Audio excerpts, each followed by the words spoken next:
Laura y a todo el equipo, muchísimas gracias por todo lo que han hecho para que esta sesión sea posible.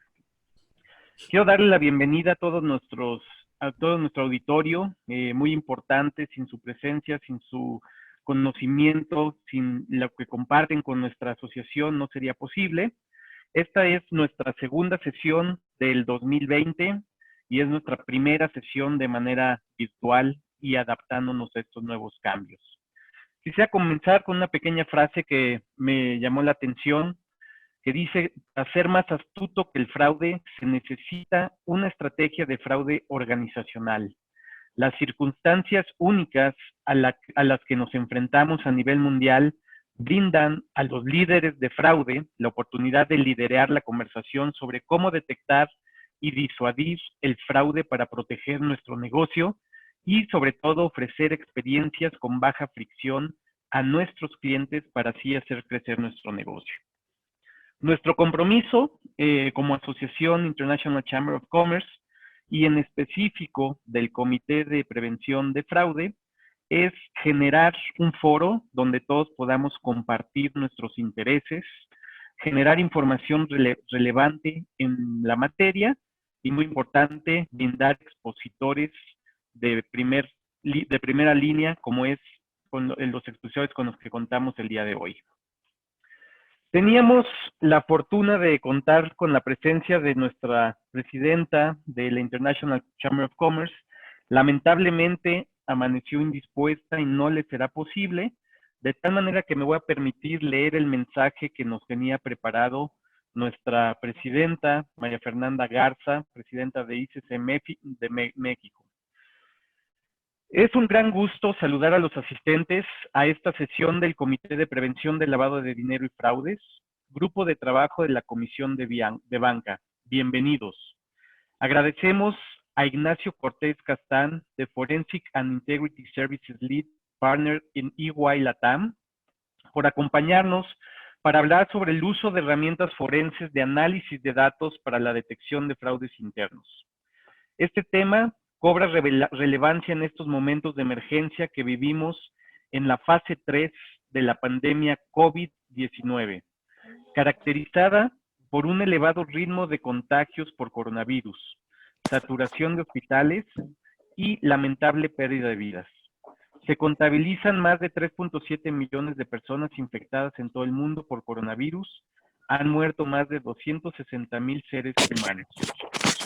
En nuestro país, que espera el mayor número de contagios esta semana, sobrepasan 27,000 los casos positivos de las pruebas de COVID-19 y más de 2,600 el número de fallecidos.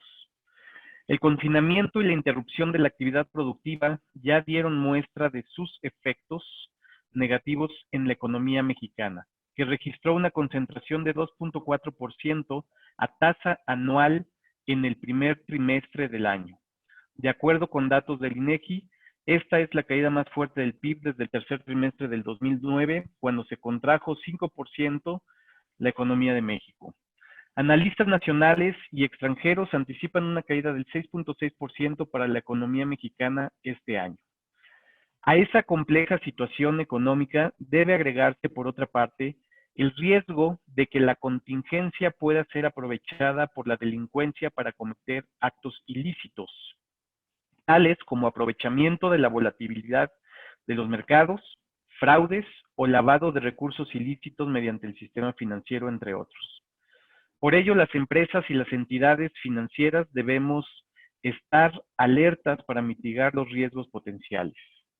Desde hace más de 4 décadas, la Cámara de Comercio Internacional recogió las preocupaciones de la sociedad en su lucha contra la corrupción en todos los ámbitos que afectan a las transacciones comerciales.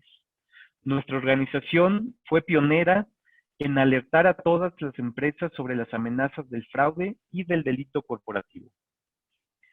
En la década de los 80 y principios de los 90, la Cámara de Comercio Internacional fundó 3 agencias para combatir los delitos comerciales enmarcadas en la división denominada Commercial Crime Services.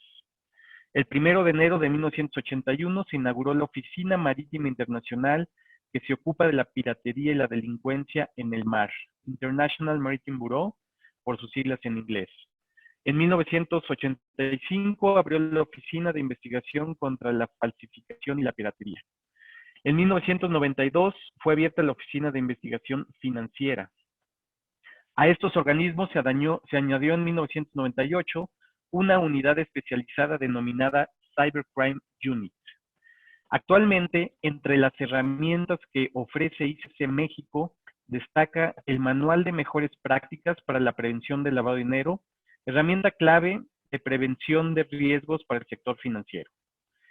En este Comité de Prevención del Lavado de Dinero y Fraudes se busca una mayor vinculación con el Grupo de Acción Financiera, la Asociación de Bancos de México y organismos internacionales con el fin de acercarnos a las áreas de servicios forenses, prevención de riesgos y crímenes de campañas financieras, así como el comercio ilícito internacional, precisamente las herramientas que hoy serán revisadas. De acuerdo con la encuesta COVID-19 CFO Pulse Survey, aplicada por la firma de consultoría PwC, el 80% de los directores de finanzas tienen como principal preocupación para los próximos meses la liquidez y el acceso a recursos de capital por el impacto de la extensión del periodo de distanciamiento social. Los otros factores que más preocupan son la caída del consumo en un 38%, los riesgos de seguridad y de fraude en un 7%. Cabe destacar que en la encuesta previa no existía ese temor de riesgos de seguridad y fraude entre los directivos financieros. La capacitación que recibiremos este día nos permitirá hacer frente a los retos de esta etapa delicada que nos toca vivir y reaccionar de manera más rápida ante información de operaciones sospechosas que pudieran derivar en dichos ilícitos. En ICC refrendamos nuestro compromiso para poner a disposición de las empresas las mejores herramientas para preservar la continuidad de los negocios, aprovechar las oportunidades y hacer frente a los retos en esta etapa de recuperación post-COVID-19, siempre en total integridad y apego a la ley. Muchas gracias. De parte de toda la audiencia, a favor de hacerle llegar nuestros saludos a nuestra presidenta y muchas gracias por su mensaje. Con este mensaje doy por inicio la sesión del día de hoy. Me gustaría invitar y presentar a Karina, que nos estará dándole bienvenida a nuestros expositores. Karina, adelante, por favor. Sí, muy buen día. Muchísimas gracias, Daniel. Buen día a todos y muchas gracias por acompañarnos. El día de hoy, pues la verdad me da mucho gusto presentarles a nuestros dos excelentes expositores, Ignacio Cortés y Omar Olvera.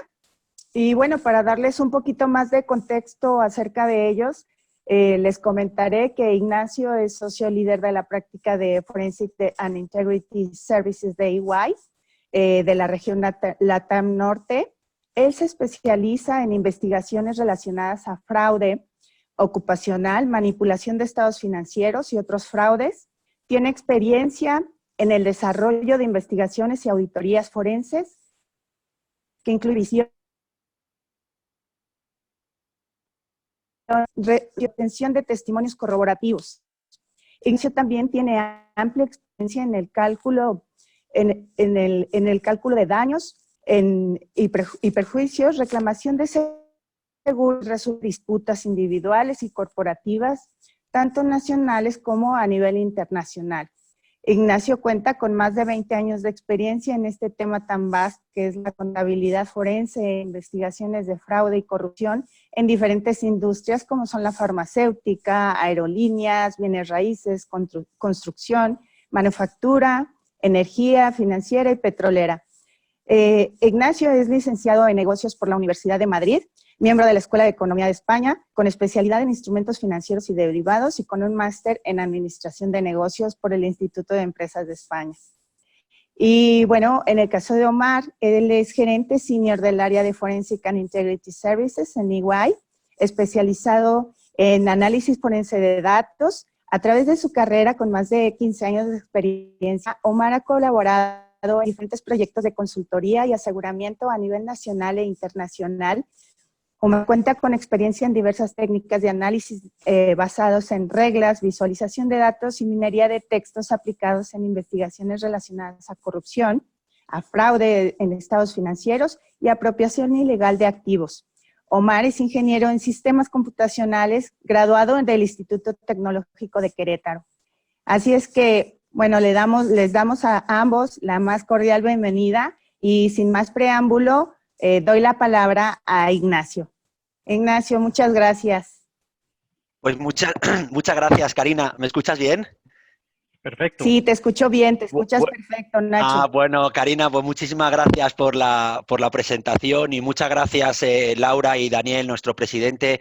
Pues gracias muchísimas gracias por la presentación, gracias al instituto. La verdad es que, bueno, pues en estos momentos tenemos que estar haciendo esta presentación online, pero creo que va a ser muy bien. Vamos a estar aquí muy a gusto todos. Y en primer lugar, pues desearos a todos lo más importante, que es que estén bien, que estén sanos y que estén muy felices. Entonces es para nosotros, es para Omar Olvera, para un servidor, un honor estar el día de hoy con ustedes para hablar de un tema pues tan apasionante como es el uso de las herramientas forenses para la detección de fraudes o conductas ilícitas.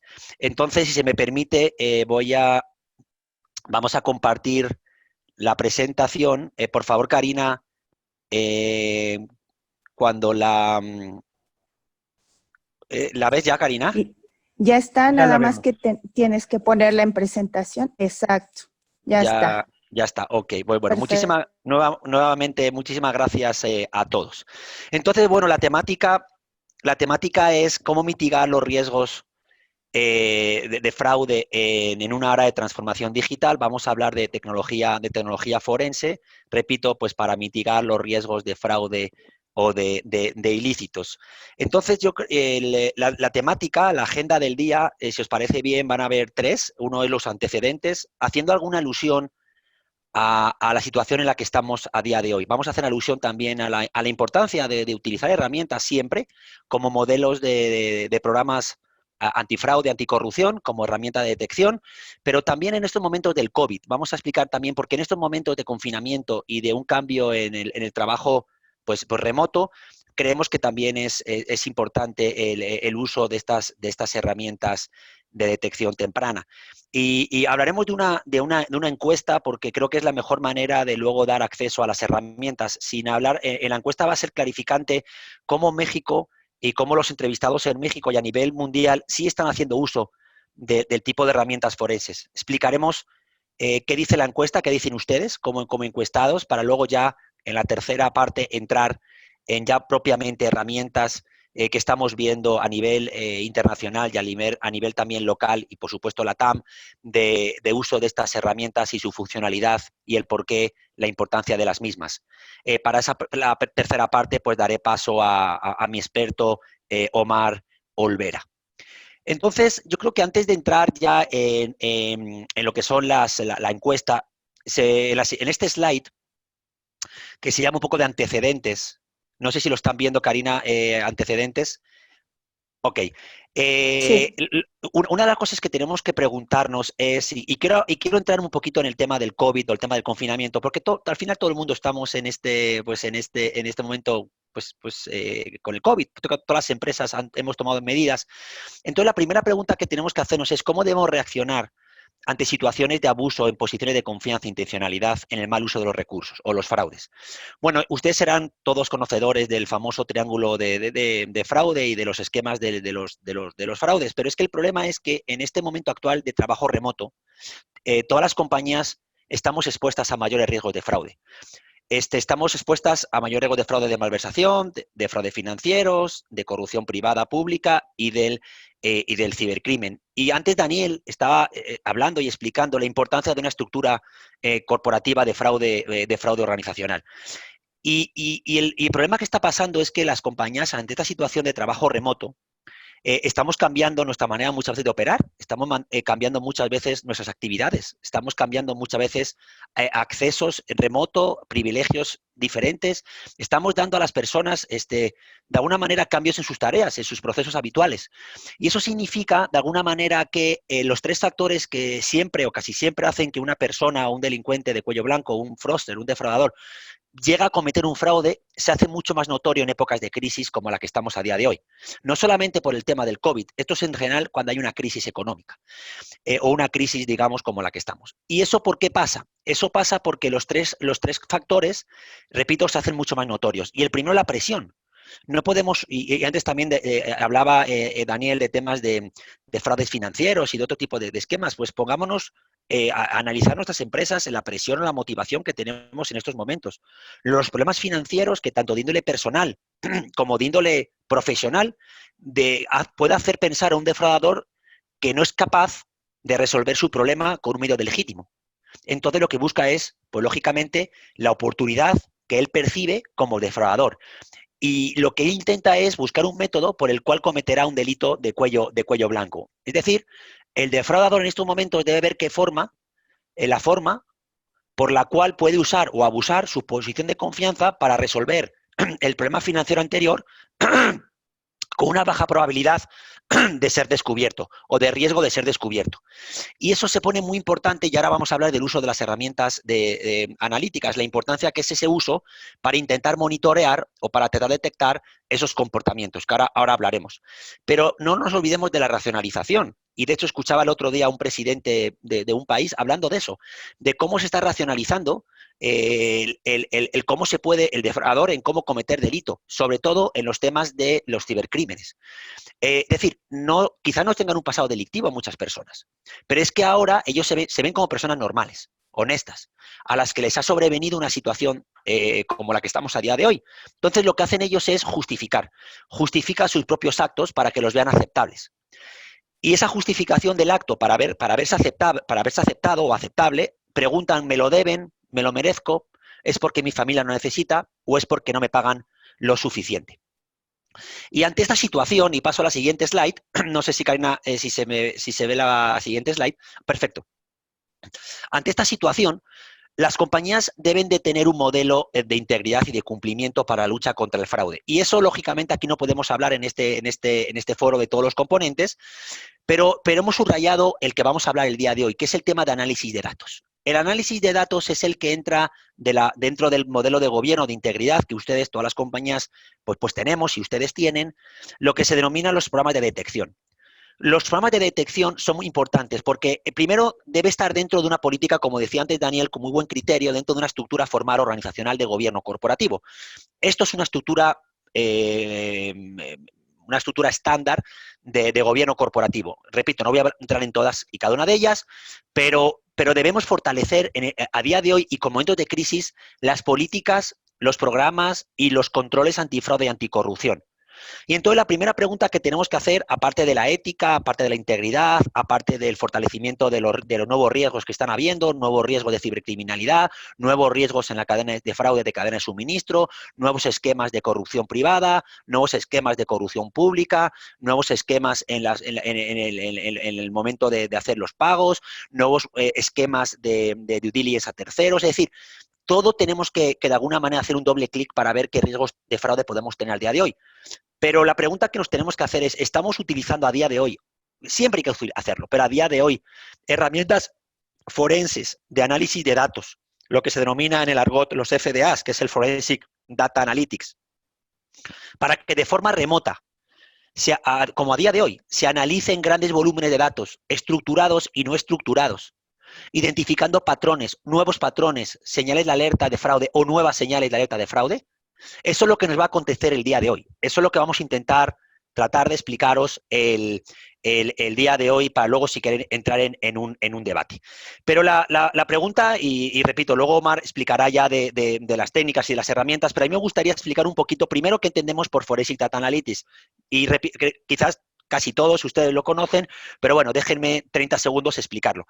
Bueno, el análisis forense de datos, el Forensic Data Analytics, consiste en la explotación de información estructurada y no estructurada, y ahora explicaré la diferencia, a través de técnicas avanzadas de análisis de datos en la combinación con experiencia en qué, en el proceso del negocio, que es fundamental, pero también con los expertos en investigación forenses, con el objetivo de qué, de identificar primero tendencias, segundo, detectar comportamientos irregulares, como dije anteriormente, y, lógicamente, descubrir posibles evidencias o evidencias relevantes en caso de investigación o no de investigación para identificar la causa raíz del error, el fraude o el no cumplimiento de requerimientos regulatorios, legales o de políticas internas. Esa definición es muy amplia, pero yo creo que aquí lo que tenemos que hacer es explicar lo más importante, es dónde están los datos. Y luego en la encuesta vamos a ser muy enfáticos en esa clasificación de lo que decimos en la encuesta de qué es estructurado y qué no es estructurado. Pero de una manera general, los datos estructurados es lo que denominamos basados en números. Es lo que se denomina, pues es lo que tenemos en los RPs, lo que son, de una manera muy básica, filas y columnas. Es como podemos llevar una información a estructurarla en filas y en columnas. Y ahí pues podemos tener todo lo que son los RPs, todo lo que son las bases de datos que tenemos en las compañías, todo el tema transaccional, los libros mayores, contables. Y claro, ustedes dirán, ¿y cuánto representa eso en mi compañía? Pues eso representa aproximadamente un 15% de la información corporativa, de la información que tenemos como empresa. Pero sin embargo no podemos obviar que hay información que se llama la información o los datos no estructurados. Que los datos no estructurados son los que no tienen una estructura, repito, luego los ingenieros de OMA nos explicarán un poco mejor, pero lo no estructurado es lo que se denomina el texto. Es lo que viene en texto. ¿Cuánto texto tenemos nosotros en nuestras compañías? ¿Cuántos emails nosotros generamos corporativos en nuestras compañías? ¿Cuántos documentos en MS Office generamos en las compañías? ¿Cuántos contratos tenemos emitidos, recibidos? ¿Cuántos contenidos web tenemos? ¿Cuántas comunicaciones hacemos entre nosotros? Por nuestros accesos que tenemos en nuestras compañías para comunicarnos. Infinidad de información. Aproximadamente tenemos encuestas que dicen que el 85% de los datos son no estructurados. Entonces, aquí la pregunta que tenemos que hacernos es, en esa explotación, si estamos abordando ambos datos, que ahora vamos a entrar en debate. Pero antes de eso, me gustaría explicar un poquito la evolución que está habiendo en los análisis de datos en las compañías. Ahí tienen ustedes un gráfico que está abajo del triángulo, en el que ven un poco dos ejes, ¿no? Un eje es el business value y el otro tema es el complexity. Claro, y es el high-lower, el high-lower. Si ustedes ven un poquito nuestra evolución que hemos tenido, seguramente todos estamos hablando y todos estamos ya en la era de los estadísticos basados en reglas, en lo que se llama el rules-based, y los análisis descriptivos y de reporting, ¿no? Que es el que está abajo. Pero es que eso efectivamente tiene una business value alto, pero tiene un complexity bajo. Y el problema que está pasando con esas reglas es que generan muchos falsos positivos. Están generando infinidad de falsos positivos. Entonces, lo que estamos yendo son hacia tendencias más de identificar, bajar esos falsos positivos. Y para eso, pues hemos ido a tendencias de keyword searching, que son las búsquedas de palabras clave. Hemos ido a herramientas de visualización y hemos ido también a herramientas pues, lingüísticas, de análisis lingüísticos o de modelizaciones estadísticas y de text mining. Pero y eso efectivamente, eso sí reduce mucho lo que son las tendencias de falsos positivos o los reportes de falsos positivos. Pero nos estamos yendo ahora, y ustedes ven un poco la rueda que hemos tratado de explicar aquí, hemos ido a análisis predictivos, estadísticos, con todo el tema de inteligencia artificial, con todo el tema de machine learning, de aprendizaje de máquina, que también vamos a explicarles por nuevas tendencias o nuevas herramientas. Ante ese entorno, bueno, en el siguiente slide, un poco entorno regulatorio, no voy a entrar mucho en entorno regulatorio, pero sí voy a explicar un poquito dónde estamos en México en lo que es el artículo 25 de la Ley General de Responsabilidades Administrativas, la famosa LGRA, que entró en vigor hace ya algún tiempo, en lo que está diciendo de que hay una responsabilidad de la empresa moral y se valorará. Así como en otros países como en España, Perú, Chile, Brasil y otras europeas, dice que no es que se valorará, es que será una dirimente de la pena o eximente en algunos casos. Aquí dice que se valorará si las compañías cuentan con una política de integridad. Y dentro de la política de integridad, que ustedes conocerán muy bien, que son los 7 componentes, el tercero está diciendo que tiene que haber un sistema adecuado, eficaz de control, que es lo que está el punto tercero puesto con un circulito. Karina, no sé si se me ve bien este slide. Ok, perfecto. Dice vigilancia de control y auditoría que eximen de manera constante y periódica el cumplimiento de los estándares de integridad. ¿Qué mejor manera? ¿Qué mejor manera de analizar de una manera constante, de verificar estos sistemas del control, de vigilancia, utilizando herramientas de minería de datos, herramientas de analíticos? De nuestro punto de vista, este monitoreo es muy importante utilizando estas herramientas de análisis forense de datos, y por eso ahora ya sí vamos a entrar a hablar de lo que es la encuesta, que creo que es bastante clarificante.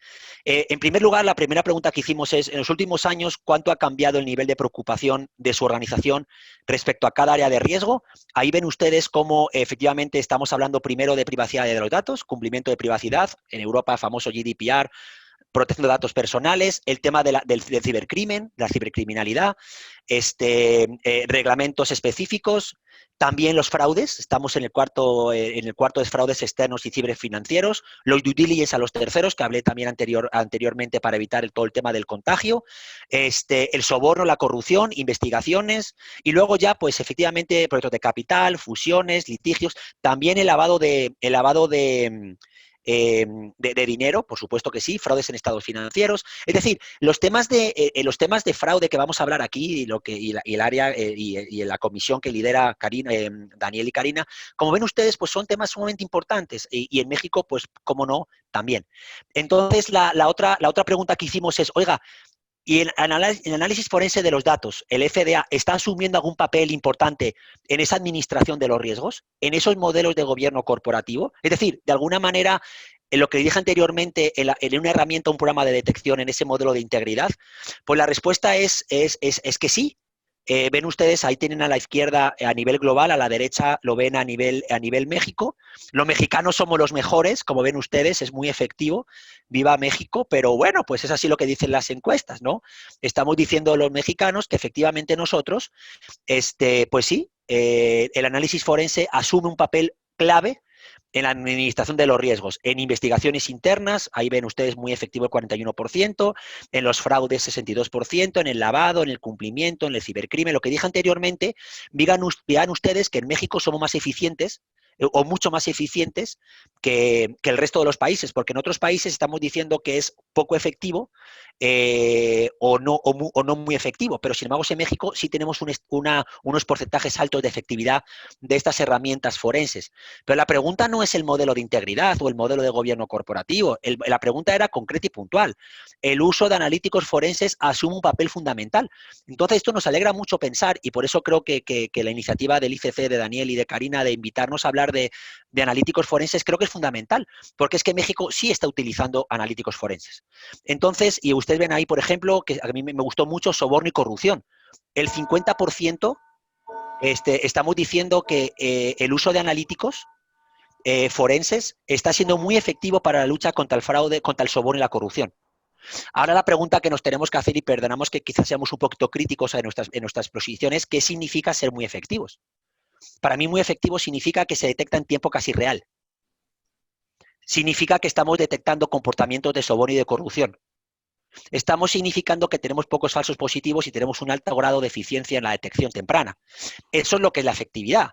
Y para eso, pues repito, vamos a hablar de herramientas. Pero miren también ustedes, lo más grande lo más importante en México era el soborno y la corrupción, pero también un tema fundamental que es las violaciones cibernéticas y amenazas internas. ¿Cómo estamos monitoreando la red, cómo estamos monitoreando las amenazas internamente y externamente con herramientas forenses para detectar o para ser eficientes en los ataques cibernéticos? Pero decirles que México hace una semana era el 11 país que más ataques cibernéticos está teniendo desde los últimos 2 meses como consecuencia del COVID, pero este lunes, es decir, hace 3 o 4 días, éramos el 7º país que más ataques cibernéticos estamos teniendo por el informe de Kaspersky. Entonces, el fraude de estados financieros, el 62% de éxito, de muy exitosos en la lucha contra el fraude de estados financieros, repito, utilizando herramientas de análisis forense, lo cual es una excelente noticia. Ante lo cual, otra pregunta que nos tenemos que hacer es, pues, cómo de alguna manera los principales, ay, espera un segundo que creo que se me... ¿Me ven bien ahora, otra vez? ¿Se ve bien la presentación, Karina? Hay que ponerlo en modo de presentación. De presentación, sí. Sí, se me fue, perdóname. ¿Ahora se ve, Karina? Todavía no, pero esperemos uno. Ya. Perdónenme, es que se me fue la mano. El otro componente que tenemos que preguntarnos es, ¿y qué principales beneficios tiene? Bueno, ya voy a pasar rápido. Mejoras elaboraciones de los riesgos, capacidad para detectar un conjunto grande de datos, transparencia e incumplimiento. Entonces, bueno, esto está claro. Pero vamos a hablar ahora de lo que nos ocupa. Es la amplia inclusión de fuentes de datos. Aquí la gran pregunta que nos hicimos en la encuesta es, oiga, con la creciente adopción de tecnologías avanzadas, con la tendiente incremental que tenemos de tanta información estructurada y no estructurada que tenemos en las compañías, con esta combinación de base de datos, con esta combinación de, repito, de fuentes que las compañías tenemos, ¿las compañías están utilizando más fuentes de datos estructuradas y no estructuradas? Sí, la respuesta es sí, más que de hace 2 años. Y sin embargo, México seguimos siendo la medalla de oro en las Olimpiadas. Somos el equipo, somos los que más estamos utilizando más datos para analizar más tendencia de riesgos. Lo cual tenemos dos visiones nosotros como expertos y espero que mis colegas compartan mi visión. O una de dos, o no entendimos bien la pregunta, o dos, somos los mejores del mundo. Vamos a tratar de pensar que es un mix de las dos cosas, ¿no? Yo no creo que seamos los mejores del mundo, pero yo creo que sí estamos utilizando, y por lo menos nuestros clientes, de todos los que estamos aquí, nuestros clientes sí cada vez más están haciendo uso de herramientas de análisis forense. La pregunta es cómo lo están utilizando y la pregunta es cómo está siendo efectiva. Esa es la gran pregunta. Pero miren aquí el gráfico. A mí me gustó mucho este gráfico y por eso lo quise compartir con todos ustedes. Lo primero que pusimos es qué fuentes de datos estructurados se están analizando. Pero no analizando para hacer temas de BI o de temas de reporteo o de temas de monitoreo operacional o de control interno. No, no, no. Esto es para temas de fraude, para utilizar herramientas forenses de datos. Y dijeron los encuestados, en contabilidad financiera, a nivel internacional 93%, en México 98%. Eso significa que todas las empresas en México utilizan herramientas forenses de datos para monitorear la contabilidad financiera, para evitar fraudes en estados financieros. Ok, perfecto. Y voy a hablar así rápidamente, ahí tienen los porcentajes. Información de acceso a bitácora, de acceso a la red, sobre todo eso es muy utilizado para temas de cibercriminalidad y está muy bien. Base de datos maestra de proveedores, lo que es el Supplier Master File, los maestros, muy bien. El tema de reporte de crédito, de sanciones, tiempos y gastos, sobre todo para temas de gastos y de fraudes seguramente en temas de gastos de viaje y de otro tipo de gastos corporativos. Cumplimiento de pedidos y ventas, administración de relaciones con clientes, sistema de rastreo de inventarios y base de datos de licitaciones y de contratos.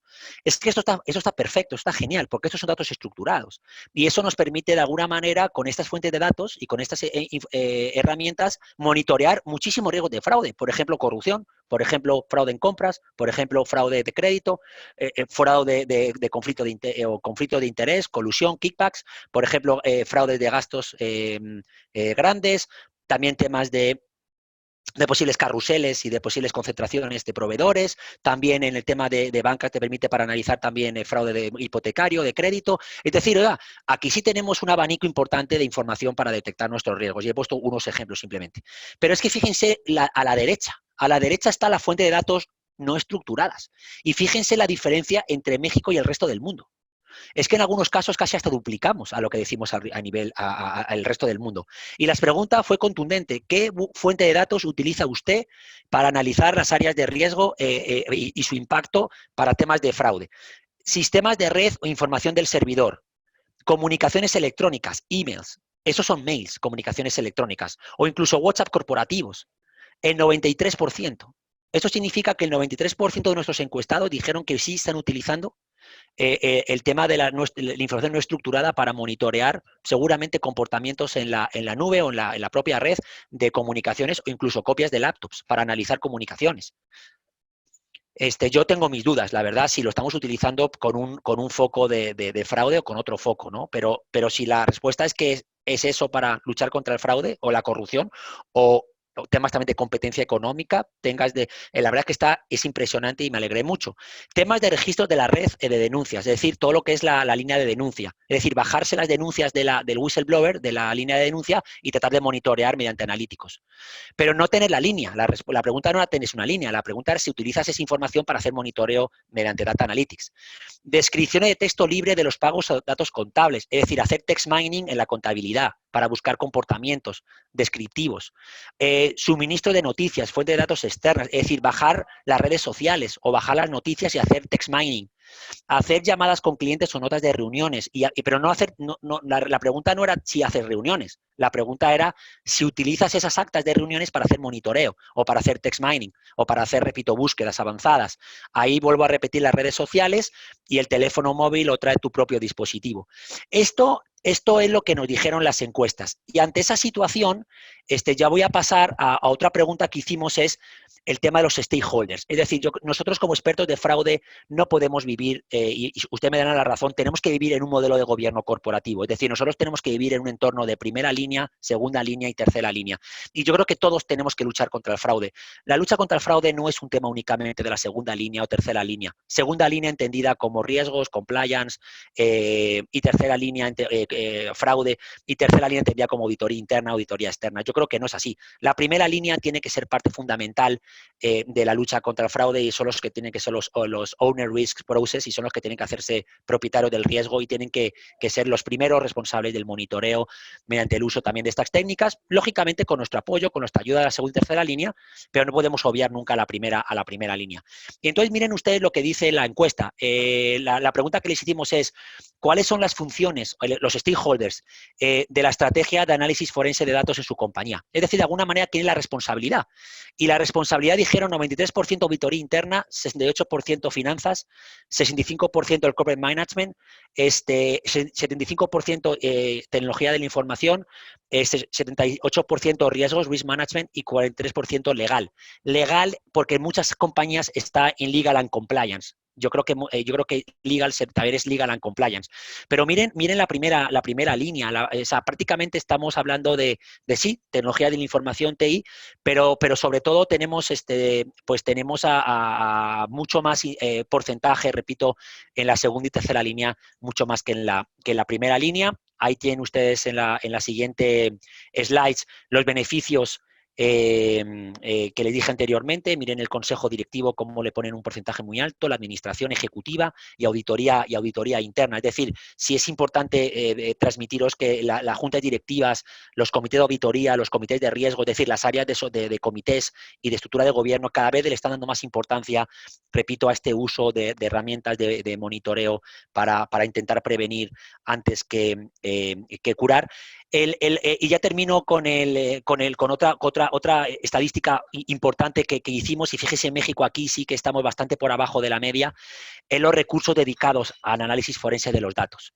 Y esto es lo que me hace a mí pensar que no entendieron bien las preguntas cuando hablamos del 93%, 80%. Oiga, si tan poca gente tiene usted dedicada a análisis forense, ¿cómo es posible que ustedes en México tengamos un alto porcentaje del uso de analíticos? No me hace mucho sentido. Es decir, porque aquí la pregunta es, ¿cuántas personas dedicadas participan en su estrategia para análisis forense de los datos? Pues fíjense, prácticamente pues estamos hablando de 10, bueno, más de 10 profesionales. Yo no sé si 10 es mucho o poco, pero la subcontratación, por ejemplo, a nivel mundial sí se está haciendo de una manera importante, del 30%. En México se subcontrata muy poco.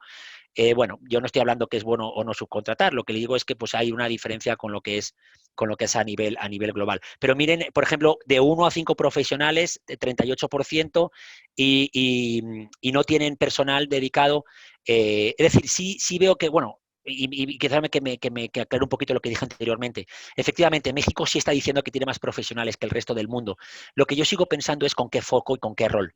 Pero si es así, pues está bien, pero bueno, mira, la mayoría de las personas dicen que tienen 1 a 5. Yo no sé si un profesional haciendo análisis forense de todo lo que vamos a hablar ahora, quizás sea suficiente, sobre todo de las industrias o de las empresas grandes o medianamente grandes, para este tema del monitoreo. Pero bueno, repito, al final, pues sí que es consistente con la pregunta. Lo que yo repito, no sé si hasta qué punto la eficiencia o la efectividad o las herramientas son las más buenas o dadas a monitorear el riesgo que queremos detectar.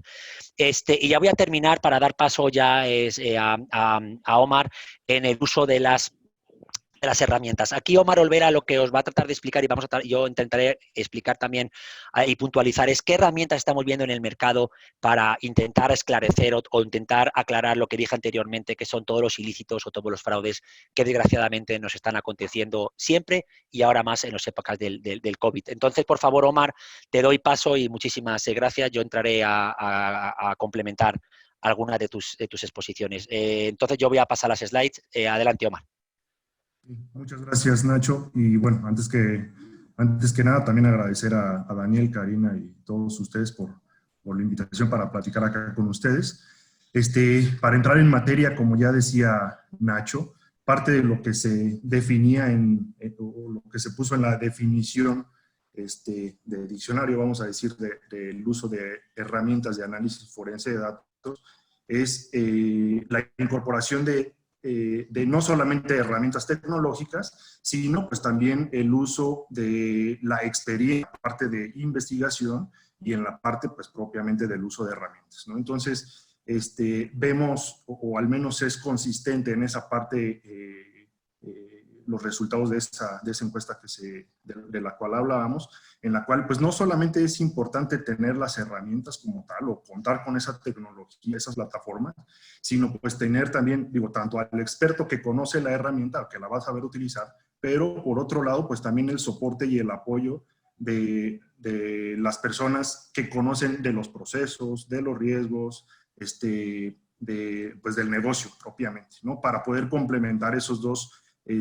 conocimientos, ¿no? Y hacer pues eficiente o efectivo el uso de estas tecnologías, ¿no? Porque pues como se dice coloquialmente, si a una herramienta, por muy buena o muy potente que sea, pues le metes basura, pues el resultado va a ser deficiente, ¿no? Entrando en el slide, en lo que estamos presentando acá, y alineado también a la parte del modelo de madurez que presentaba por ahí Nacho en algunas de las slides anteriores, pues vemos que si bien conocemos o vemos que en el mercado o en las organizaciones se han adoptado ya diversas herramientas de administración, de filtrado, basados en reglas, pues las herramientas que vamos a presentar o de las que vamos a platicar acá están más hacia la derecha en la implementación pues de esas nuevas tecnologías como decía Nacho, de machine learning, de visualización, ¿no? De análisis de voz incluso, ¿no? Y el cómo se utilizan, o sea, cómo vamos a esos niveles pues de mayor madurez y de explotación propiamente de toda esa información no estructurada que muchas veces o en algunos casos vemos que se queda relegado o de lado por explotar o por enfocarnos pues aún más en todo lo estructurado, ¿no? En lo numérico propiamente, ¿no? Parte de la tecnología que vemos que se está utilizando hoy en día o hacia donde están apuntando muchas de las organizaciones, pues es el uso o implementación de estas herramientas que explotan la parte de machine learning, como decíamos, la parte de reconocimiento de voz, ¿no? Las herramientas que están enfocadas en la parte de cyber, ¿no? La explotación de información que está en redes sociales, ¿no? Facebook, Twitter, ¿no? O sea, hoy en día pues mucha gente está exponiendo ideas, información en estas redes y pues muchas veces son la oportunidad perfecta para fuga de información de propiedad intelectual, por ejemplo, que creo que es uno de los ejemplos más notorios en el uso de redes sociales.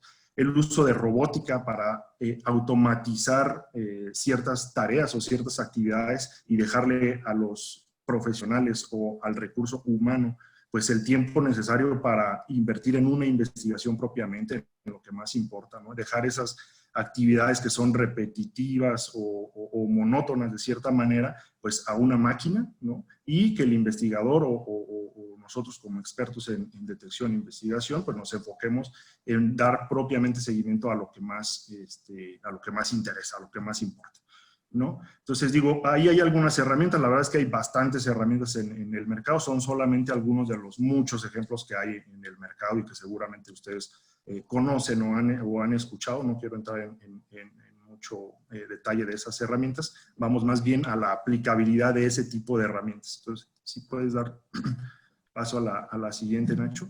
Espera, me voy a... ¿ha pasado, Omar?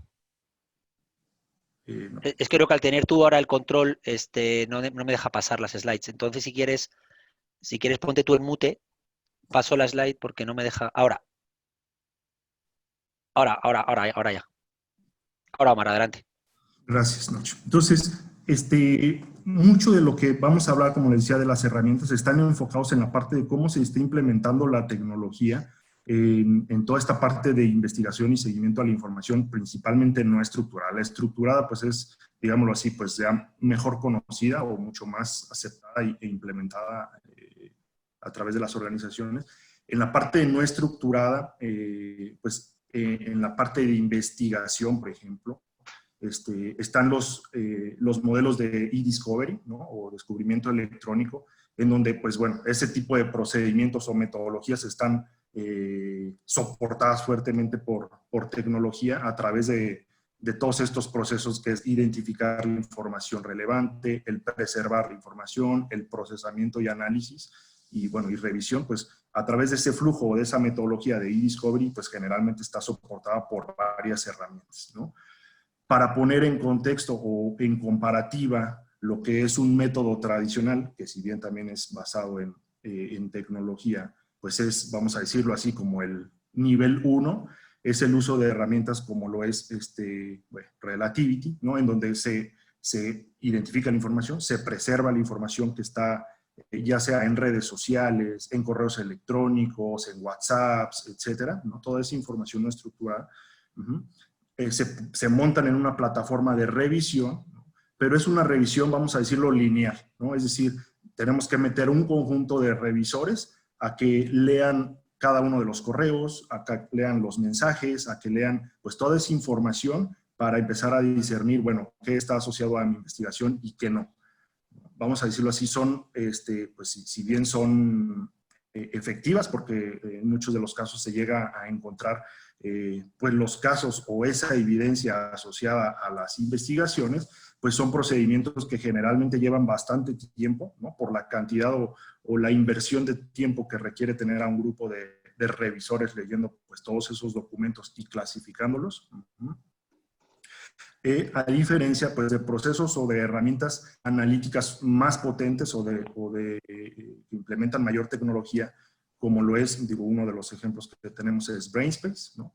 Que hace uso de esas mismas bases de datos en las cuales se carga, se procesa esa información, ¿no? Pero ya permite al revisor de manera automática o a través del uso de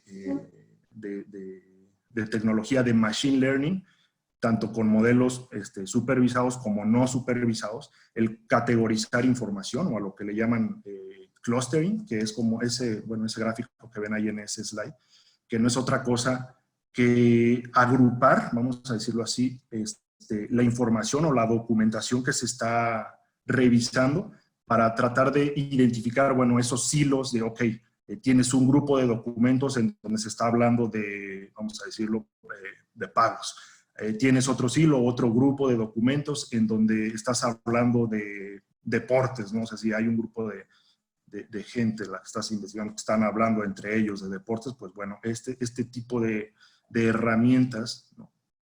Que son técnicas, se le llaman no supervisadas o de clustering, lo que hacen es eso, agruparte y darte esa fotografía, ¿no? O este tipo de gráficos de cómo está estructurada tu información, cómo están divididas las temáticas de los documentos que estás revisando, ¿no?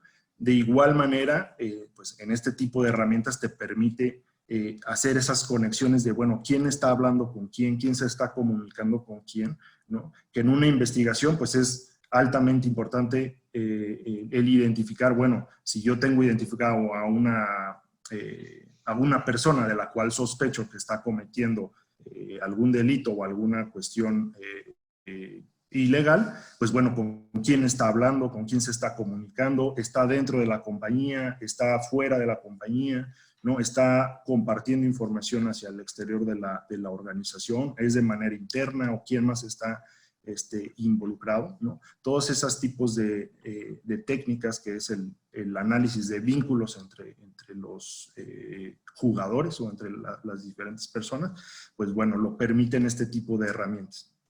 Y más aún, ¿no? de esto que de una manera visual le permite a un revisor, a un investigador, identificar pues un poco más rápido o inmediato, oye, me interesa ver este grupo de documentos que hablan de cierta temática, o me interesa investigar cierto grupo de comunicaciones en donde interviene tal persona. Estas mismas herramientas tienen incorporadas pues la aplicación de modelos supervisados, ¿no? Que en la parte supervisada, pues para hablarlo en un lenguaje más coloquial, no es otra cosa que, bueno, una vez que los revisores, ¿no? Que no dejan de existir, al igual que en una revisión lineal, en donde están clasificando ciertos documentos, posteriormente esa clasificación que hacen los revisores, te puede servir para alimentar modelos que te permitan encontrar otros documentos que tengan características, atributos, contextos, ¿no? ya hablando del contenido, contextos o términos que comparten con otras comunicaciones pues, que no habíamos revisado, ¿no? Entonces, ¿cuál es la diferencia de la revisión lineal a este tipo de herramientas pues, más avanzadas? En la lineal, vamos a decirlo así, pues si tienes normalmente empiezas de un universo de, vamos a decirlo, 100,000 documentos, ¿no? A través de filtrado de palabras clave vas a tener un universo, acotar tu universo a 50,000, ¿no? O mucho menos, no sé, 20,000. Y esos 20,000 o ese universo que filtraste por palabras clave, pues es donde entran los revisores a leer pues uno por uno prácticamente para clasificar si eso está relacionado o no en la investigación, ¿no? En estas otras herramientas, como lo es de BrainSpace, lo que se hace es, ok, tienes un universo de los mismos 100,000, ¿no? Haces una muestra, ¿no? Vamos a decirlo así, de 1,000 documentos que podría estar basado en esas palabras clave o a través de la selección de, oye, esto, a través de clusterización, me interesa esta temática, vamos a revisarlo, ¿no? Entonces ahí la muestra que tienen los revisores para clasificar, pues puede ser de 100 documentos, de 1,000 documentos, o sea, un espacio muestral mucho más pequeño. Y una vez que se clasifica eso a través del entendimiento, del conocimiento del experto o del investigador, pues eso ya te sirve para aplicar un modelo que te ayude a encontrar otros documentos que se parezcan a esos que a ti te parecieron relevantes, ¿no? Y entonces los tiempos, la eficiencia de una revisión y de una investigación, pues se reducen significativamente, ¿no? ¿Cómo? Pues, bueno, como ya lo decíamos, ¿no? El espacio muestral de revisión, pues es mucho menor.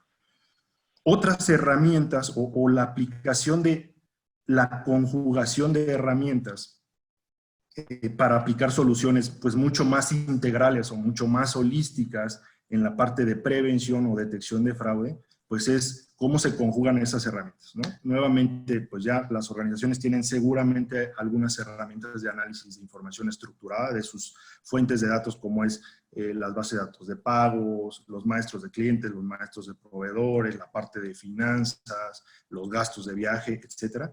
Pero muchas veces o en muchas organizaciones hemos visto que se quedan en esa parte, ¿no? Decir, oye, pues yo reviso pagos, yo reviso las journal entries, etcétera, ¿no? Pero muchas veces a lo que va a llevar el dejar el análisis hasta ese punto es que vamos a tener pues una cantidad pues considerable de falsos positivos, ¿no? Que al final del día pues terminan significando para la compañía pues inversión de tiempo, ¿no? Por el seguimiento, por la investigación a cada uno de esos casos, ¿no? Y pues el desgaste del equipo a lo mejor en darle seguimiento a cuestiones que no están pues siendo tan efectivas al momento de identificar esos fraudes. Entonces, ¿de qué manera incorporamos esas otras herramientas de visualización, de estadística, de visualización para hacer más completo eso?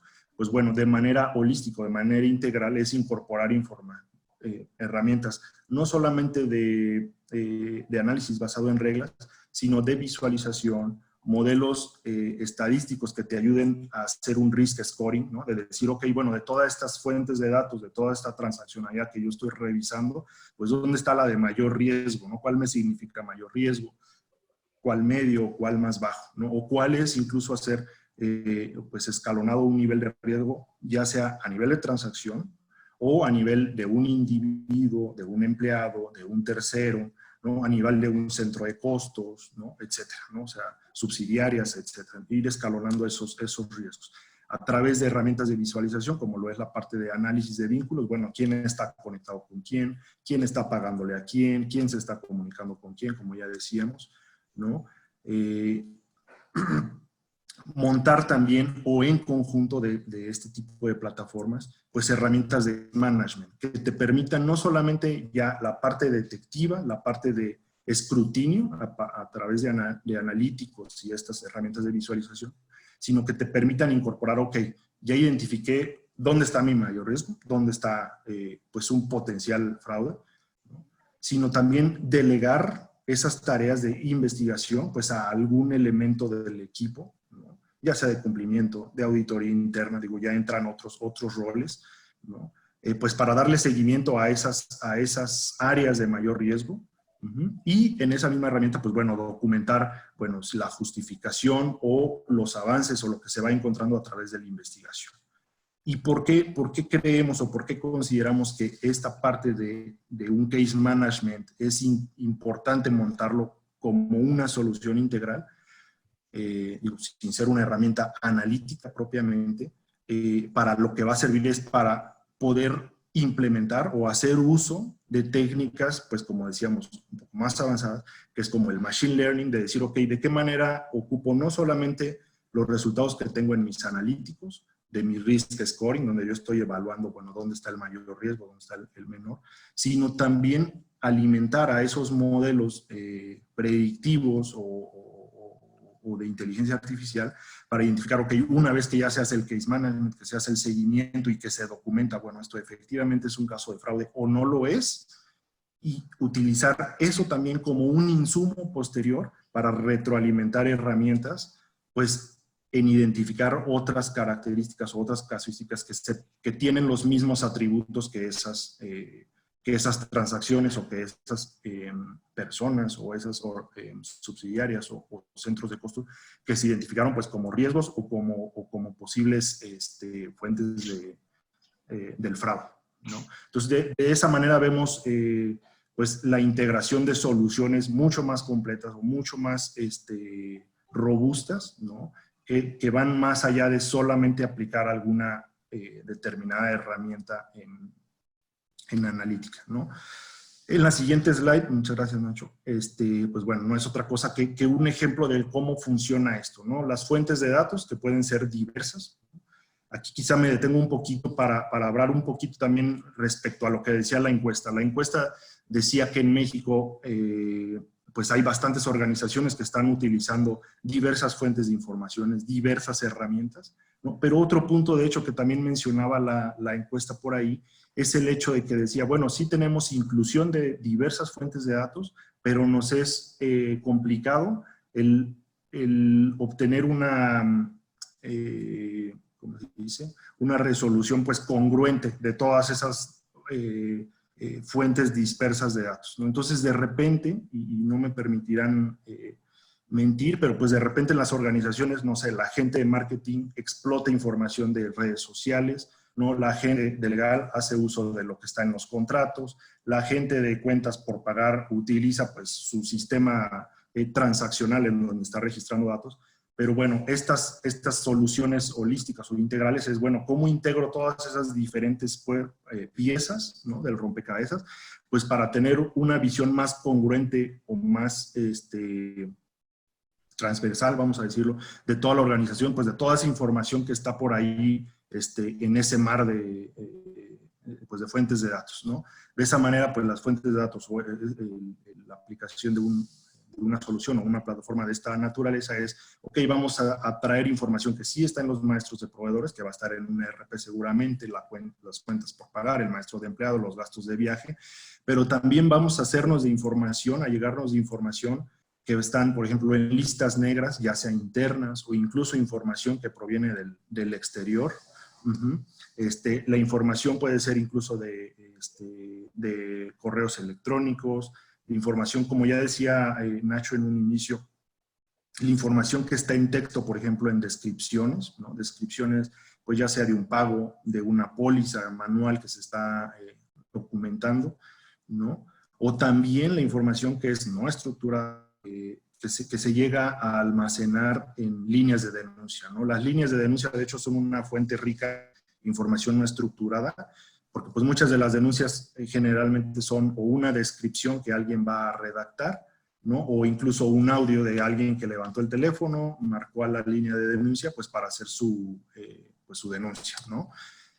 Estas fuentes de información, pues muchas veces se obvian o se dejan de un lado o queda para un grupo específico de personas dentro de la organización, pues para analizarlas, pues como decía, de manera lineal y obtener ciertos resultados. Bueno, pues se puede hacer a través del uso de tecnología, pues el conjuntar todas esas fuentes de información. Después viene la parte de analíticos, que bueno, pues será una serie de analíticos dependiendo de lo que estamos analizando, ¿no? En el caso del ejemplo que estamos proyectando en la parte enfocado a la parte de corrupción, de sobornos. Entonces, bueno, vamos a ver cuáles son lo que se identifica como una contribución política, donativos, personas, ya sean proveedores o clientes o empleados que fueran identificados como personas políticamente expuestas, ¿no? Los gastos con agentes, con gestores, los anticipos que se realizan, las licitaciones, lo que está en contratos, decíamos.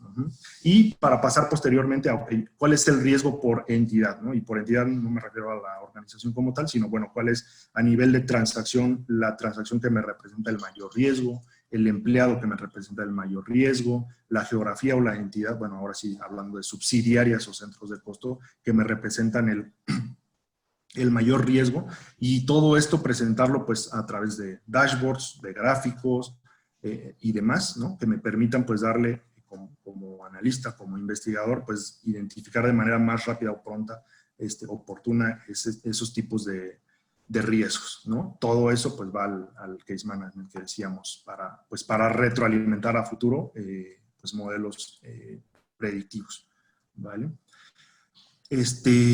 Ya hablamos de lo que es pues propiamente el uso de herramientas tecnológicas o en la parte de investigación, herramientas tecnológicas para el seguimiento, la administración, monitoreo de riesgos de fraude, de corrupción, haciendo uso incluso de fuentes estructuradas y no estructuradas. Otra de las tecnologías que vemos ampliamente utilizadas, pues es la parte de reconocimiento de voz, el análisis de audio, ¿no? Que hoy en día, pues bueno, también es información relevante que no se puede dejar de lado. Vemos que hay reguladores que ya utilizan en sus investigaciones el procesamiento de información que está en audio. Es el caso, por ejemplo, de lo que es la Oficina para Protección Financiera del Consumidor, ¿no? En donde, bueno, esta oficina se encarga de hacer cumplir las reglas para mercados de consumo y ha mostrado un especial interés en el uso o en el análisis de archivos de audio pues, dentro de sus investigaciones. Otra de las entidades que ha mostrado pues, especial interés en utilizar este tipo de fuentes de datos dentro de sus investigaciones es la Comisión de Comercio y de Valores, ¿no? Y en México en particular, pues también se ha visto que, por ejemplo, la PGR, dentro de sus investigaciones que en 2015-2016 llevó a cabo para el tema de OHL, pues también hizo uso de archivos de audio para su análisis en llamadas telefónicas de las denuncias de los esquemas de corrupción y tráfico de influencias, ¿no? Ya históricamente, también por mencionar algunos ejemplos, pues ha habido multas a nivel internacional para ciertos organismos, pues derivado de la escrutinio de información que estaba en audio, ¿no? Un par de ejemplos de ellos es el Deutsche Bank, ¿no? Recibió en 2015 una multa, ¿no? de millones, en la cual, pues, por una investigación dirigida por la Autoridad de Conducta Financiera del Reino Unido, identificó a través del análisis de esta información en audio que los brokers estaban manipulando la tasa de oferta interbancaria allá en Londres, ¿no? Otro de los casos es en AT&T, donde se recibió una multa igual por algunos millones por robo de datos de consumidores en centros de llamadas internacionales. Entonces, vamos a decirlo así, pues es una fuente rica de información, ¿no? que pues es susceptible a análisis. ¿Cómo se hace esto o cuál es un modelo, sin entrar en demasiados aspectos técnicos? Pues bueno, están las fuentes de información que, como decíamos, van a ser las líneas de denuncia o todos esos dispositivos o aplicaciones que van a estar recolectando esta información en audio, pasan por, por una serie de análisis que pues principalmente hay de dos maneras, ¿no? Ya sea análisis fonético de esa información, es decir, se van a buscar proximidades fonéticas de ciertas frases o palabras que son de nuestro interés. O la otra es la parte de reconocimiento de voz y transcripción, que no es otra cosa de algoritmos que van a reconocer pues esos patrones de voz y transformarlos en una información en texto, pues que de igual manera, como se hablaba en el primer caso, pues van a ser sujetas a análisis a través de clusterización, ¿no? De análisis de algún revisor, de clasificaciones, ¿no? Y posteriormente pues la aplicación de modelos de machine learning para identificar más casos similares. En estos casos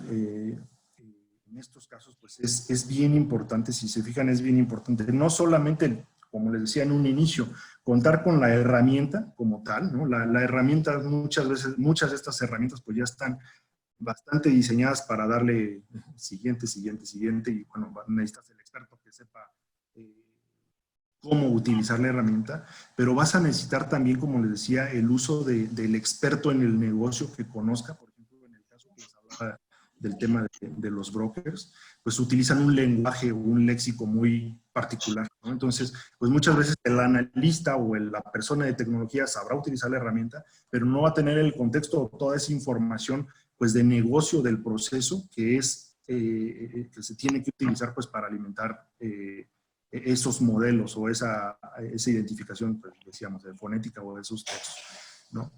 Otras herramientas que hemos utilizado o que vemos que se están utilizando con mayor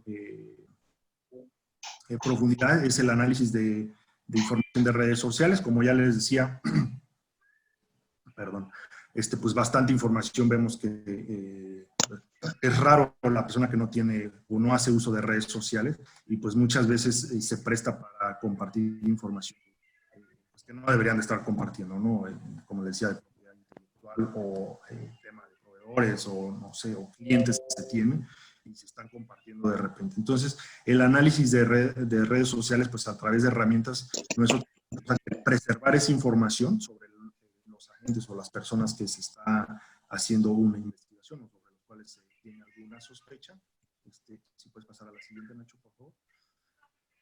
Y explotar toda esa información, ¿no? De igual manera, sacarle jugo a esa información de una manera más pues pronta o más oportuna. No ir revisando tweet por tweet o post por post, sino, bueno, a través de uso de herramientas, hacer la preservación, la adquisición de esa información y obtener, pues, rápidamente este tipo de gráficos que de manera más visual o más inmediata te permiten identificar, pues, ciertas tendencias o ciertos riesgos que puedes tener, ¿no? Este ejemplo, para hablar de un ejemplo en particular, ante la adquisición de un negocio, específicamente de Liverpool, de negocios en El Salvador, analizando redes sociales se podía obtener rápidamente una fotografía de, oye, ¿de qué se está hablando de ese otro negocio que se está pretendiendo adquirir en en El Salvador en redes sociales, ¿no? Y de pronto había por ahí, pues de hecho ven en el círculo eso, o en la rueda de clusters, que había un rubro importante que hablaba de una denuncia de estafa, ¿no? Entonces, de pronto uno ya se metía a escarbar o a investigar un poquito más y pues resulta que había bastantes denuncias de clientes de ese negocio allá en El Salvador, pues que estaban hablando de una estafa en el área de créditos de esa subsidiaria que estaban pretendiendo adquirir, ¿no? Entonces, vamos, pues sí hay información valiosa en redes sociales y muchas veces pues se deja de lado porque muchas veces existe la creencia, pues no, que redes sociales es para información personal, ¿no? ¿Qué va a estar publicando ahí mis empleados sobre y vamos que sí hay bastante información pues rica que es susceptible de análisis. ¿Qué otras técnicas o herramientas? Pues bueno, ya decíamos la parte de análisis de vínculos, ¿no? Que no es otra cosa de, bueno, cómo se interconectan entidades, ¿no? Ya sean personas, ya sean tarjetas de crédito, tarjetas de puntos, ¿no? Este ejemplo que les estoy mostrando, por ejemplo, era en una investigación asociada al uso de tarjetas de puntos en un programa de lealtad de una X compañía, ¿no? En donde pues por cada compra un cliente obtenía X puntos y esos puntos se podían utilizar para redimirlos por premios, vamos a decir, ¿no? Entonces de repente se encontraban a través de del empleo de este tipo de herramientas, pues redes en las cuales pues eran tarjetas, supuestamente asociadas a clientes, pero que en realidad estaban vinculadas a algún empleado, que lo que hacían era, digo, en este caso en particular, era aprovechar de clientes que no hacían uso de este tipo de programas de lealtad. Lo que es el empleado era, bueno, vamos a dar de alta una tarjeta más, me abono esos puntos, ¿no? Y después de que abono una X cantidad de puntos en diferentes tarjetas, pues las voy concentrando en una sola tarjeta, ¿no? Y bueno, se tenían estos tipos de esquemas en donde se descubría que, bueno, había empleados por ahí involucrados en esto. La parte de minería de texto, como les decíamos, en descripciones, por ejemplo, que si bien muchas veces no son muy extensas o muchas veces los sistemas las acotan a un cierto número de caracteres, pues bueno, ¿de qué manera se explota esa información o de qué manera se hace uso de esa información para identificar igual tendencias o algún riesgo, no sé, de identificar donativos o ciertas palabras, ¿no? que estén asociadas a lo que estamos investigando? Y bueno, pues algo que seguramente conocen un poquito más es el uso de dashboards o este tipo de gráficos en los cuales se concentra pues información de diferentes fuentes para presentar pues gráficos de, bueno, cuáles son los empleados, cuáles son las entidades, de qué manera se están comportando a través del tiempo los pagos, los abonos, los desembolsos, los donativos, etcétera, en qué se están haciendo el uso de gastos de viaje en hoteles, igual, ¿no? En atenciones a clientes, ¿no? Que es muy común, o demás, y pero bueno, ver todo esto y presentar esta información de manera consensuada o conjunta, pues para que hacer más fácil, ¿no? la tarea de investigación, ¿no? Entonces, digo, estos son algunos de los ejemplos, con esto se concluiría la parte de las herramientas o algunos de los usos que se tienen, para dar paso a las preguntas. Nacho. ¿Se me escucha? ¿Se me escucha? ¿Hola? Sí, perfecto. Sí, bueno, pues hola Daniel, muchísimas gracias. Voy a apagar la presentación. A ver ahora. Ok, pues bueno, muchísimas gracias Omar y muchísimas gracias por este tiempo y bueno, estamos aquí abiertos, tanto Omar como un servidor, para cualquier pregunta, Daniel, Karina, pues que nos queráis hacer, y muchísimas gracias nuevamente por esta invitación al ICC.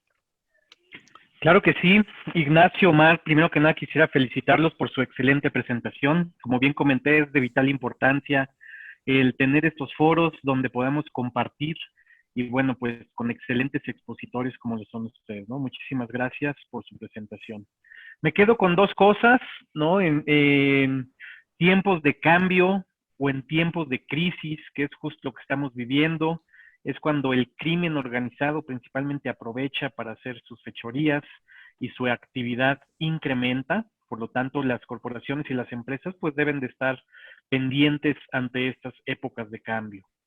Y por otro lado, que los tiempos también han cambiado, la regulación cada vez es más estricta, escuchamos de leyes de privacidad, temas anticorrupción y soborno, temas de prevención del lavado de dinero, y me da gusto escuchar que las empresas están cambiando esa visión de anteriormente, y me incluyo porque también lo viví en varias empresas. Anteriormente teníamos esa mentalidad de check the box, ¿no? Hacer lo mínimo necesario para dar el cumplimiento de la ley. Hoy las empresas creo que están entendiendo más y más sobre estos temas, y ya no nada más es quedarnos en el check the box, sino en hacer las cosas de manera correcta y en ser efectivos. Mencionaste la palabra efectividad y es muy importante. Nuevamente agradezco su presentación y paso el micrófono a Karina, quien me apoyará moderando la sesión de preguntas y respuestas. Muchas gracias. Gracias, Daniel. Bueno, pues sí, vamos a comenzar con esta sesión de preguntas y respuestas. Pueden ir poniendo sus preguntas en el chat y también si desean el micrófono para ustedes, pues ya lo pueden solicitar y se los pasamos. Aquí tenemos una pregunta de Rommel Torres. ¿Debería entenderse que las empresas deberían manejar una parte del personal de compliance para la parte de inteligencia de datos? Gracias, Karina. Gracias, Rommel. Bueno, excelente pregunta. Pues sí, cada vez más el equipo de compliance está gobernando y tiene que gobernar lo que es el modelo de ética y de integridad. Como dije anteriormente en el slide, el modelo de ética y de integridad o de la lucha contra el fraude y la corrupción, uno de los componentes es el analíticos forenses, es el tema de analytics. Entonces, sí, lo que estamos viendo es cada vez más tendencia a que las áreas de cumplimiento tengan equipo que se encargue del monitoreo mediante el uso de analíticos de esos riesgos, ¿verdad?, que tienen que gobernar o que tienen que gestionar desde el área de compliance. En particular, hemos visto mucho el uso de esos analíticos en las áreas de compliance, mucho para los temas de corrupción, para los temas de conflicto de interés, para los temas de fraude en pagos, pero sobre todo te diría que mucho lo hemos visto en temas de corrupción pública y corrupción privada, estableciendo herramientas como la que os hemos hablado, pero sí, las áreas de compliance tienen un rol fundamental, repito, en gobernar este modelo de ética y cumplimiento, y yo creo que la parte detectiva también es una parte fundamental. Queda todavía recorrido, todavía queda sobre todo un tema de recursos, ¿no?, y un tema de inversiones corporativas, pero al área de compliance yo soy un máximo seguidor de que hay que darle toda la importancia y toda la musculatura y todos los recursos para que sean capaces de, lógicamente, de cumplir con las regulaciones, con la ética, pero también cubrir la marca o la marca que representan, que lo más importante para mí en los temas regulatorios y esos temas de corrupción es cubrir la marca, proteger la marca, y el área de compliance, lógicamente, es un área fundamental. Muchas gracias, Nacho. Otra pregunta de Mónica Estrada. ¿Cuáles son las herramientas que recomiendan a las compañías y el costo de herramientas digitales forenses para estas? Pues es que es buena pregunta. Yo creo que lo más importante antes de empezar a comprar herramientas hay que ver los riesgos y hay que ver, o sea, yo creo que hay que estar el modelo de gobierno. Lo que hay que ver es, primero la industria en la que operas. Segundo, el entorno en el que operas, tus stakeholders. Tienes que hacer un assessment de riesgos de fraude y de corrupción regulatorio, ethics and compliance. Y tú estableces tus riesgos, haces tu modelo, estableces tu estructura corporativa. Y luego ya una vez que tienes establecido cuáles son tus riesgos más importantes, lo que quieres de alguna manera priorizar en tu risk assessment, de impacto, nivel de ocurrencia, con las técnicas de riesgos, ahí estableces qué es lo que quieres monitorear.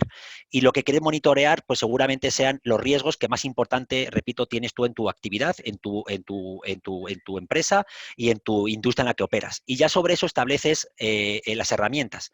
Pero yo lo que no haría es comprar las herramientas antes de ver dónde estoy parado, qué riesgos tengo. Y para eso tienes que hacer un assessment, repito, de los riesgos, de la información que tienes y ver cómo se integra, como decía Omar, esa información que tienes se concatena para ver los riesgos que quieres gobernar y monitorear. Y para eso yo te diría que depende, ¿no? Depende de la herramienta. Pues si tú quieres, de alguna manera tú tienes riesgos de redes sociales porque has visto que existe pues mucha información en tus empleados en redes sociales o de tus stakeholders, bueno, pues yo creo que la herramienta que te decía, que te hablaba Omar, de redes sociales puede ser interesante. El tema de si tienes un riesgo, por ejemplo, de temas de incumplimiento, pues temas de anticorrupción, y tienes un riesgo importante en los temas de competencia, en el que hay muchas comunicaciones pues que pueden ser delicadas, pues ahí yo te recomendaría que que establezcas herramientas de e-discovery o de descubrimiento electrónico para empezar a monitorear de una manera preventiva pues ese tipo de comunicaciones con esas palabras clave.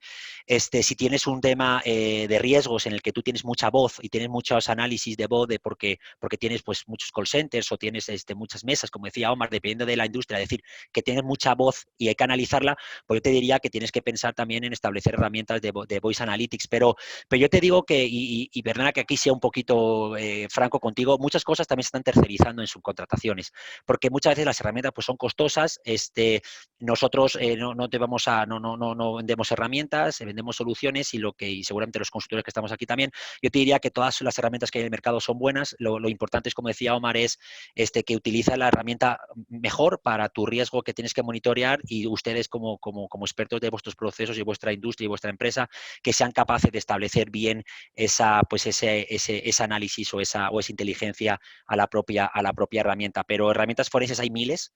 Omar ha contado algunas, que son las que nosotros pues, estamos utilizando más en estos momentos ahora de estos riesgos regulatorios, pero sí es costoso. Las herramientas sí son algunas bastante costosas y bueno, yo te diría que es una pregunta bastante comprometedora porque no me gusta decirte un nombre particular de una herramienta particular. Lo que sí te digo es que estas herramientas que os hemos contado sí son buenas para el monitoreo y sí son exitosas para la detección temprana. Repito, como dice Omar, hay que ir al grano, hay que evitar la paja, hay que ir al grano y hay que ir a los riesgos más importantes y no creernos nosotros que con una herramienta somos capaces de encontrar toda la problemática, porque una herramienta con información mal estructurada, mal diseñada y con inteligencia detrás de la herramienta no adecuada al proceso, al control, al riesgo de tu compañía, pues te puedes inflar a falsos positivos que no te van a llegar a nada. Entonces yo te diría que lo más importante es la herramienta adecuada, el proceso adecuado, pero lo más importante es dónde están tus riesgos y dónde están tus problemas para monitorearlos en tiempo real. No sé, Omar, si quieres puntualizarme o concretar.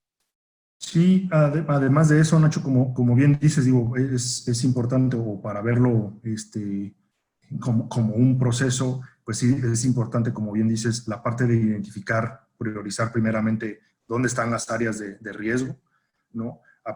Hacer uso o identificar cuáles son las tecnologías o las fuentes de datos que se requieren pues, para atacar esos riesgos específicos, ¿no? Y tercero, pues también hacerse llegar, como les decía, de los equipos pues multidisciplinarios, no solamente, como les decía, la persona de tecnología que sepa utilizar una X de herramienta, sino es importante pues esos equipos multidisciplinarios en el cual va a estar la persona de tecnología, pero también la persona que conoce pues el proceso o propiamente los riesgos. De otra manera, la verdad es que no funciona. Muchas veces el talón de Aquiles de muchas organizaciones es el adquirir herramientas, sea cual sea, ¿no? Y dejarlas en manos pues solamente de gente de tecnología, ¿no? Porque, vamos, no porque no sepan o porque sean incompetentes, sino porque ellos van a hacer uso, o sea, necesariamente se requiere del input o de esa retroalimentación de la gente que conoce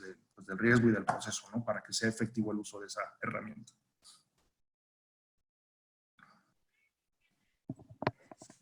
Muy bien, muchas gracias.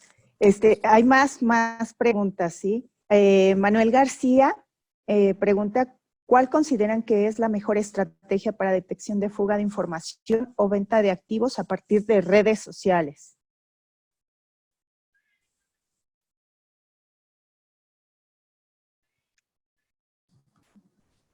Bueno, de mi parte, y repito, creo que algo que juega a favor de una estrategia exitosa, bueno, en este caso en particular, pues sería el incorporar, por ejemplo, en el equipo de revisión o en los equipos de investigación, pues a personas que conozcan, ¿no? A la gente de marketing, a la gente que tenga el conocimiento de esa información de propiedad intelectual, ¿no?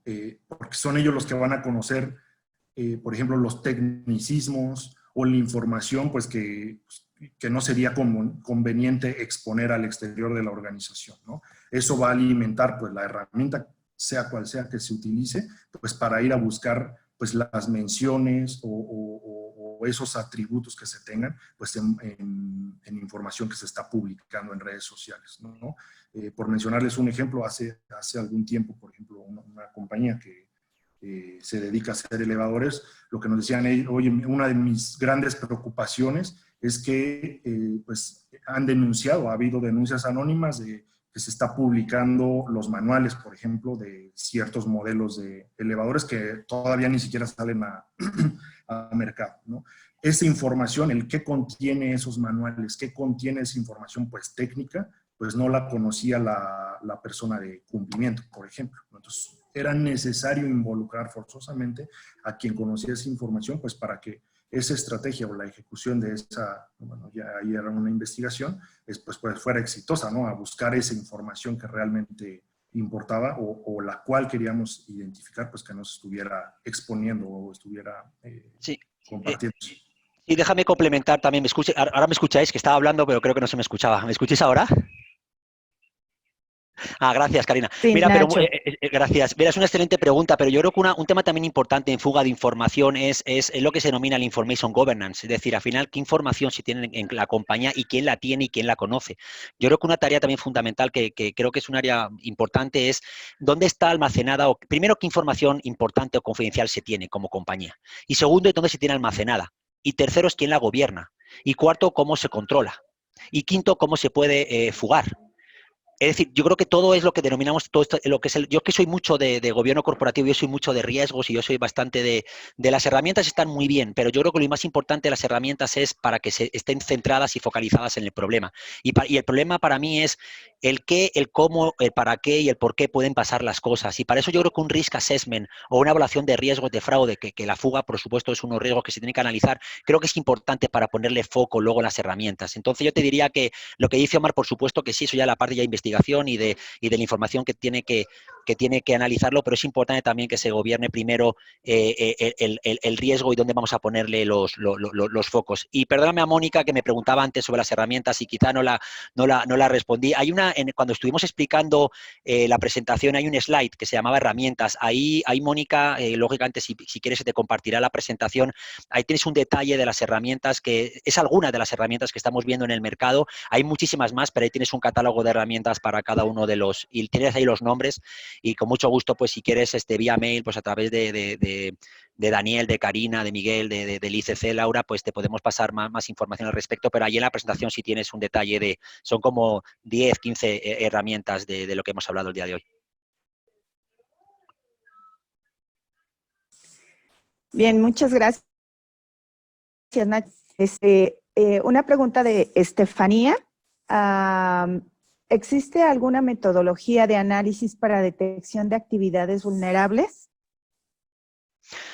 Sí, o sea, bueno, es que eso nos entramos en otra gran análisis, ¿no? Hay que ser el tema de actividades vulnerables. Entonces, yo creo que aquí lo que tenemos que ver es qué actividades vulnerables nos estamos refiriendo. Si es por la ley del LEOPRI, del tema de las operaciones inusuales del sector real, o nos estamos basando en actividades vulnerables en el sector financiero. Yo creo que habrá que verlo, ¿no?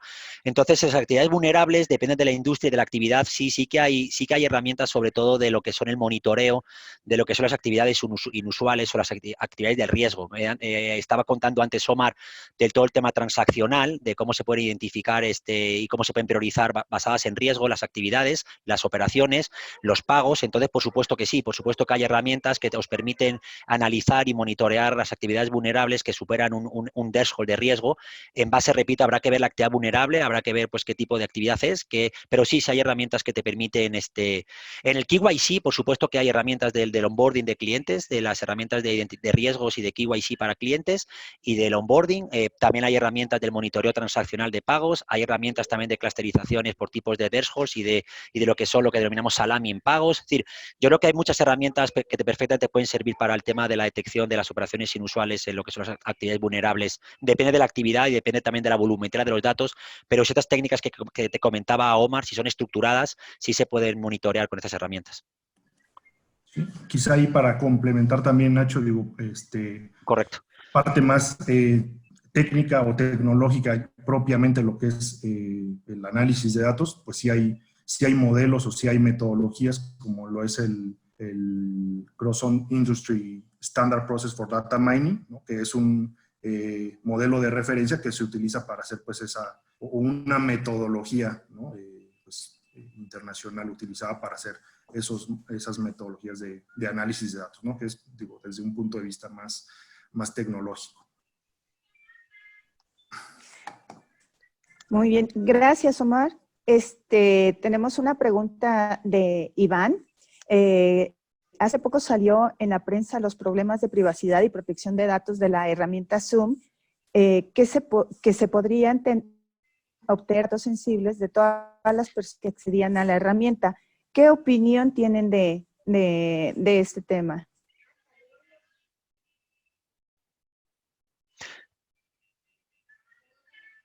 Sí, acerca de la herramienta Zoom. O sea, mira, la verdad, hola, ¿me escucháis? Sí. La verdad es que sí, yo sí, no te podría dar, Karine, lo siento. ¿Cómo se llama la persona que comentó, que hizo la pregunta? Iván.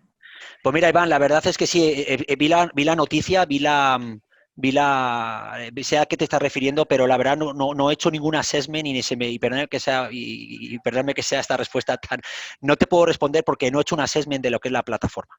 Entonces, como no he hecho un assessment de lo que es la plataforma, no te puedo decir. Lo que sí te puedo decir es que creo que desde la óptica empresarial lo que tenemos que ver es los accesos que tenemos a esa plataforma desde el interno de la compañía, pero lo que es ya la propia configuración de Zoom en el seno de las organizaciones, habrá que ver no sé, Omar, luego me corriges, pero habrá que ver un análisis de la configuración de cada compañía tiene con Zoom, pero no soy yo ahora en quién ni creo que esté yo en el conocimiento como para poder decir cómo están los temas de protección de datos en la plataforma Zoom. Yo creo que todas las plataformas de redes sociales, todas las plataformas online de conexiones remotas, pues todas tienen sus protocolos de protección de datos personales. Todos tenemos que firmar como empleados de las compañías el uso de la protección de la información confidencial en las compañías, y yo creo que lo importante también es que cada compañía tenga sus protocolos de confidencialidad de la información utilizando este tipo de herramientas.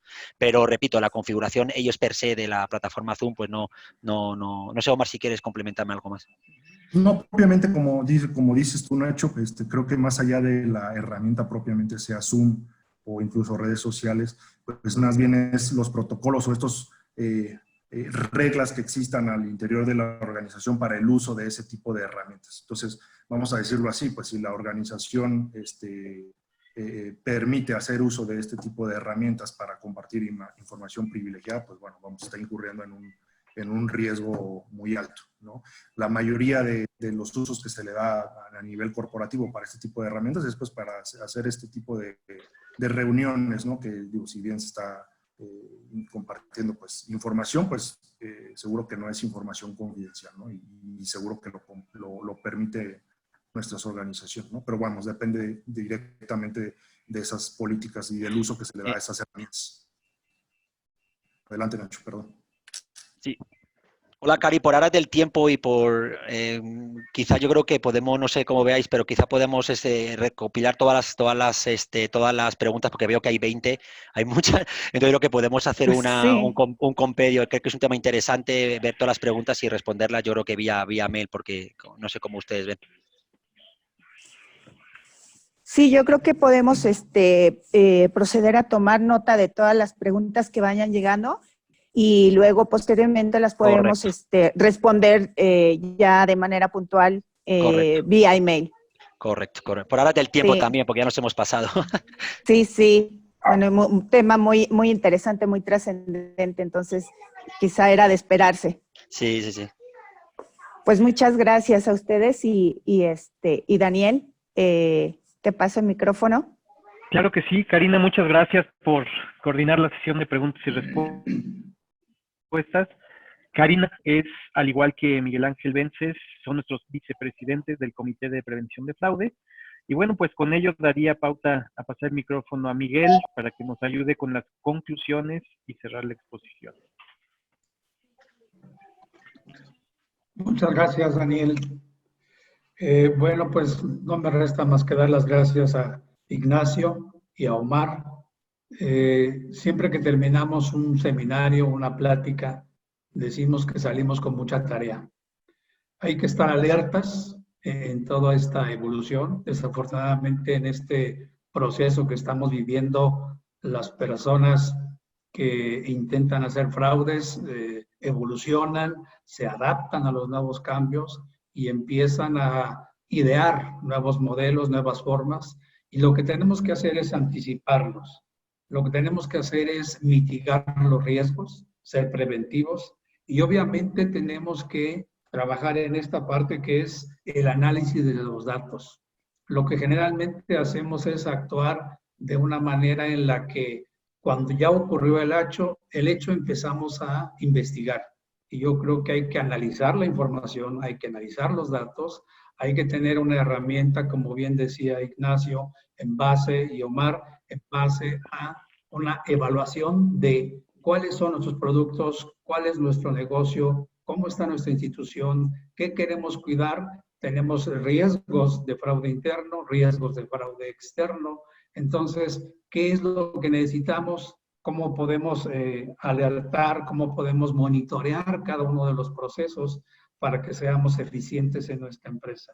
Yo creo que esto va a seguir evolucionando. Vamos a seguir teniendo este tipo de eventos que debemos, insisto, ser preventivos. Con esto doy las gracias a todos. Que tengan una muy buena mañana. Salud para todos. Cuídense mucho.